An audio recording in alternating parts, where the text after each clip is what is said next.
Защо пак? 2 пъти мисля, че не се явявахте. Защото е време за бой, бе. Затова.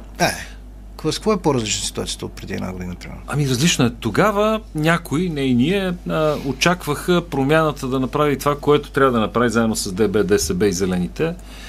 А те направиха точно обратното на това, което очакваха повечето хора, а именно събраха с Пеевски и Борисов.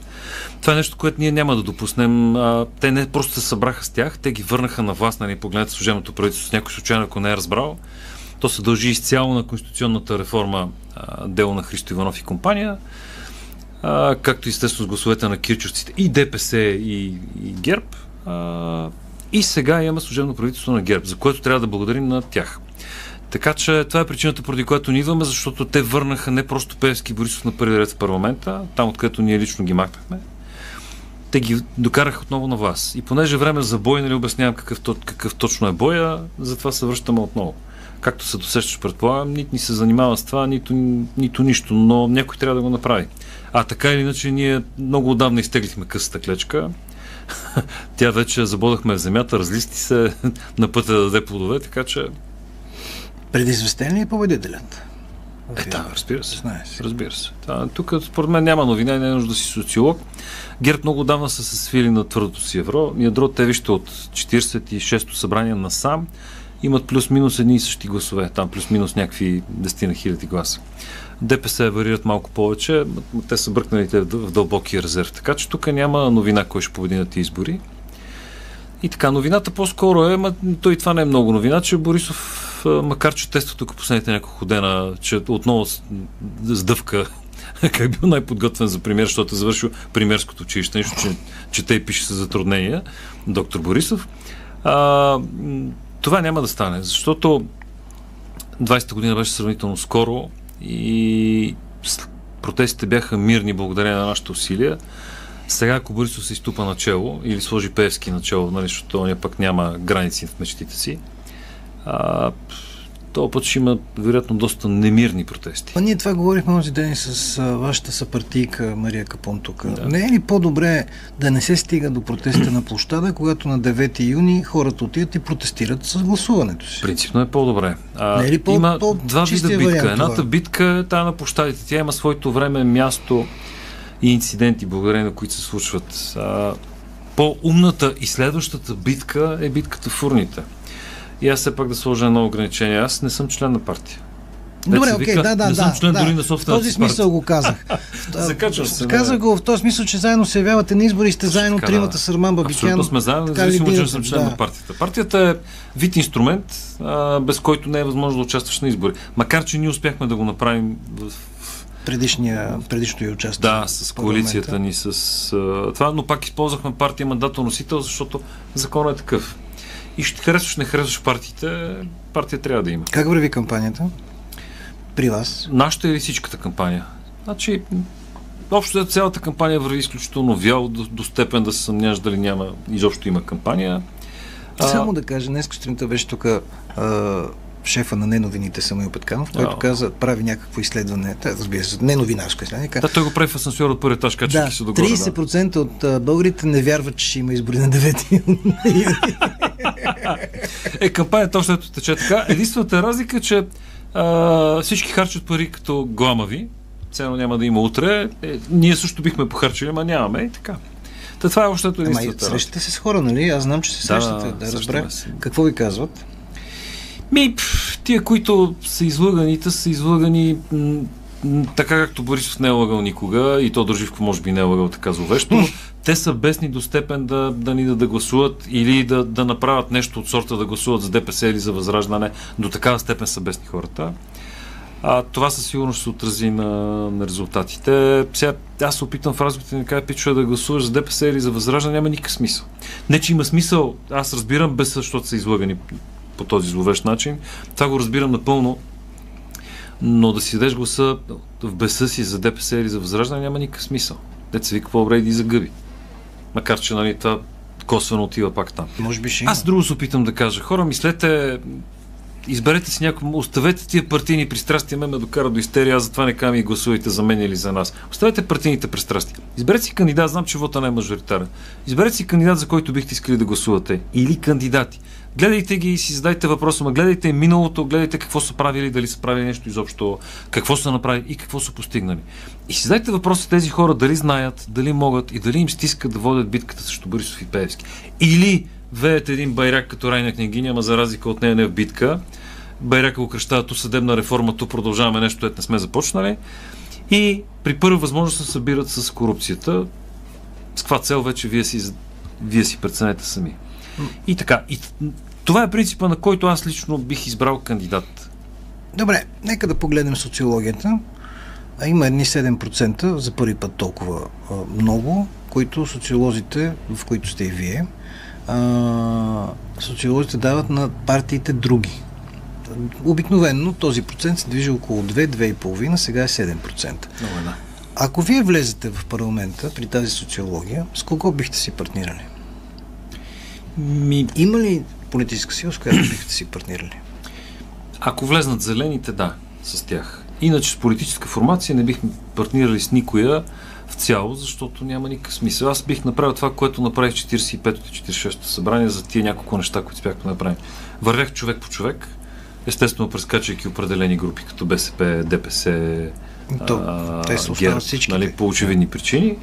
Да, вървях човек по човек и това е правилният начин. Значи сега варианта коалиции, варианта мнозинства, дето сънуват всички, Борисов включително, кирчовците и така нататък.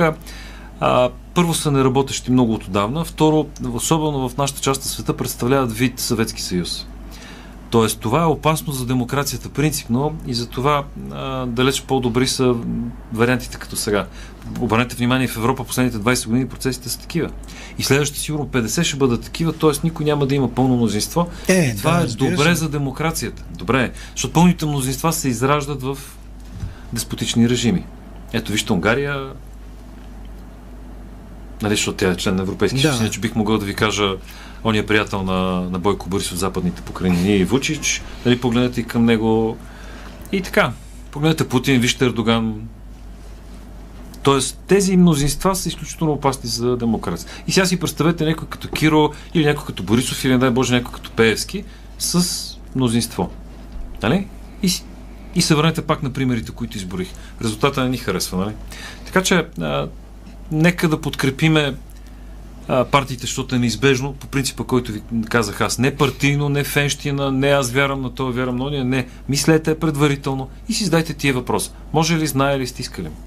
И ако някой от отговорите е не, значи не е това наше човек. С социолозите, които гостуват при нас, редовно говорим, че може би този път хората ще гласуват по този начин, независимо от това, че изборите са пропорционални и се гласува за партия, а не са мажоритарни, но все повече се налага тая тенденция хората да се избират някой или някой или някои кандидат-депутати, за които да подкрепят, независимо от това, от коя партийна листа са. Да, защото... Което не съм сигурен, че обаче е най-добрият вариант, защото пък ти помагаш и на самата партия по този начин. Да, защото е неизбежно, защото изборите не са мажоритарни. Да, до вчера буквално всички гласуваха партийно. Аз вярвам на тая партия, вярвам на този спасител, на този яхнал белия кон, на онзи и така нататък. И това довежда до едни изключителни изкривявания. На власт идват хора, които нито в професионален, нито в политически план изобщо са правили нещо преди това. Или са правили глупости, като примерно копейките. Дет са прелитали от цвят на цвят, като пчеличка на маково поле. През всичките си политически активни години. И резултатът е какъв? Резултатът е отвратителен. Това няма нищо общо с политиката. И вкарваме в парламента и във властта хора, които са там заради себе си. Затова казвам, че този модел е грешен. Не казвам, че предложен от мен модел е правилен, но като цяло е по-правилен да гласуваш за личност, отколкото за партия. И да, неизбежно, пак казвам, това помага и на партиите, естествено. Ето сега чета новина от преди мъничко, че една партия, позиционирана в квартал Левски Г, е готова за правителство с ГЕРБ и ДПС. За експертно правителство с ГЕРБ и ДПС, но не искат лидерите на тези две партии да бъдат премиери. Няма представа коя партията базира в Левски Г. И аз не знам, така ми хрумна просто. Не знам, да, ако партията има телевизионно студио в този квартал, може би също. Нямам идея. И аз нямам идея. Окей. Да. Нямам идея. Има политически сили, които са готови да формират правителство веднага. Да, готови са на всичко. Готови са на всичко и те са готови заради себе си. Не заради вас, не заради нас, не. Те са готови заради себе си. Значи всичко е наред, господин Хаджигенов. Ще имаме редовно правителство и страната ще тръгне напред. Чудесно, значи аз и без това политическите гащи не са ми много удобни. Тия на площада са ми на място. Няма проблем, направете го това правителство. Аз няма да го правя. Не, аз не на вас говоря. Говоря на тия Софийските в Левски г или там където беше и не само на тях. И на тия Софийските в Банкия. Кои са най-важните 3 приоритета за България в момента, според теб? Нашите са 5. Добре, дай 5-те. Не, аз ще извада 3-те. Ще извада 3-те. Първо място, нас ни управлява мафия. Политическа, икономическа, криминална, цялата тази симбиоза е това. Тоест, за да можем да направим каквото и да било друго, трябва да спрем това. Защото мафията живее от това, че краде. От нас. От всяко нещо, до което се докопа. Затова слагам на първо място това. Защото иначе, да речем, имаме проблеми в здравеопазването и трябва там да налеем едни пари. Дадем, а как ще ги налеем? Мафията ще ги открадне. Следващото място, образованието, болна тема. За мен лично, образованието. Там нещата са спрели 30-50 години на миналия век. Образованието ни е отвратително. И висшето, и средното, и началното, и това в детските градини. Как да налем там пари, как да вкараме иновации, как да привлечем нови хора. Тоест, трябва драстично да променим системата. Мафията краде всичко. Тоест, това са 3 приоритета. 4-ти приоритет не е на последно място в никой случай. Това е национална сигурност. Ама не доктрината Дюнер и не в Черно море няма плават какво беше, само платноходки, не е глупости на търкалета, не. Да припомним на хората, че войната е по-близо до България, отколкото София от Варна. Затова има нужда от национална сигурност, ама има нужда не от разни псевдогенерали, обучавани по съветска доктрина и завършили по някоя академия тук-там. Имаме нужда от хора, които знаят, могат да им стиска и имаме нужда да правим правилните неща. Аз лично не бих купил F-16 за не знам си колко милиарда. Ще ви кажа защо. Защото е много по-евтино да купиш 20 системи Patriot на цената на една. Няма ги сега. Да. Той професор Таганев каза.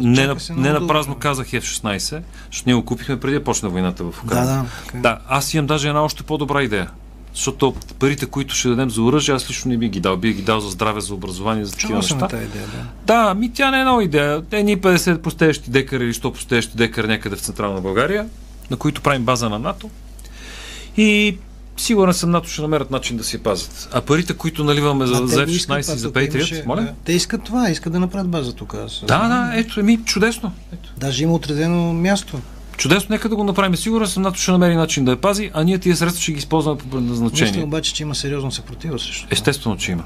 Защото нали се сещате, че всеки си прави сметка, нали, няма как да откраднат парите от F-16, обаче това има... Няма. Има ли как? Те верно, че ГЕРБ ги платиха. Вие сте прав, как не ми хрумна. Но това, което ми хрумва, там има огромна поддръжка, трябва да се строят нови съоръжения. Да. Така.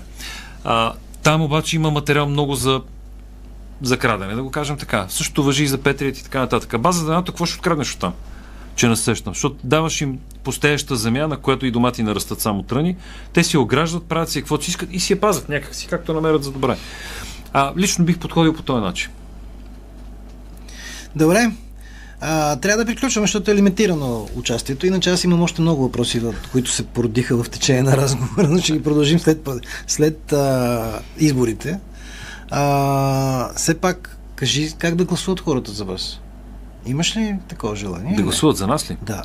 Не, аз това гади ми се от това. Гласувайте за нас, защото сме много хубави. Ние идваме бюлетина 21, гади ми се. Аз ще се върна това, с което започнах. Мислете преди да гласувате. Изберете си човек, изберете си хора, задайте си тия 3 въпроса и мислете предварително, защото после има олеле, те ни излъгаха. Да, ще ви излъгат.